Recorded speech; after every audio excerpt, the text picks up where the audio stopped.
You are right, Jarvis. We couldn't fit so much as a hat pin in here. From the edge of the attic, I peered through a haze of dust that floated in a patch of sunlight at what had to be generations of Hazelton cast-offs, old trunks, boxes, and furnishings, both assembled and in pieces, covered with sheets, which in turn were covered with dust and even more boxes. Where did it all come from? I glanced at Jarvis, our butler. He was exactly my height, and I caught him in profile.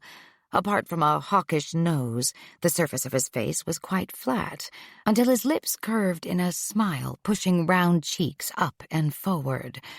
"When Lord Brandon took over the house," he said, "most of the old Earl's furnishings were sent to the attic, as were Lord Brandon's things when Mr. Hazelton moved in.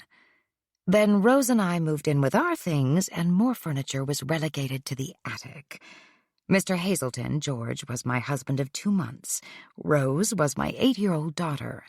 For at least 2 generations, this house had been home to the heirs of the Earl of Hartfield, but the last heir, George's elder brother, Brandon, had moved out when he inherited the title and the Earl's townhome.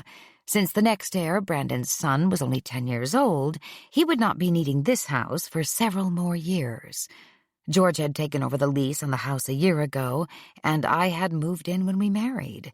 I just spent the past hour searching for a room to claim as my office. The 3rd floor was a schoolroom and bedchambers for Rose and Nanny. George had sacrificed a bedchamber next to ours to create a boudoir and bath for me, something of a surprise wedding present.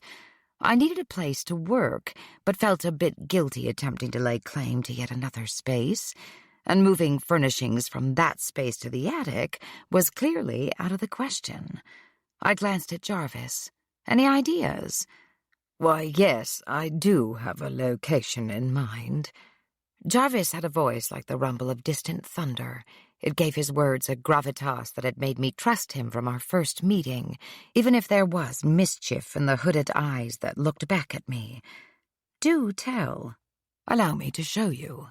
He made for the narrow staircase and preceded me down to the 3rd floor, where we passed through a baize door that took us through the sunlit nursery and the schoolroom. Rose, however, took her lessons with her cousin at my brother-in-law, the Earl of Harleigh's home. Our steps echoed through the mostly empty room. I wondered if I could close off a corner for myself up here, but Jarvis led on. I followed him downward to the main floor, wondering where this mythical location could be, until he stopped at the open door to my husband's library, and I realized what he was suggesting. No, Jarvis, this won't do. "You asked my opinion, madam, and I believe this is the perfect place." "The perfect place for what?"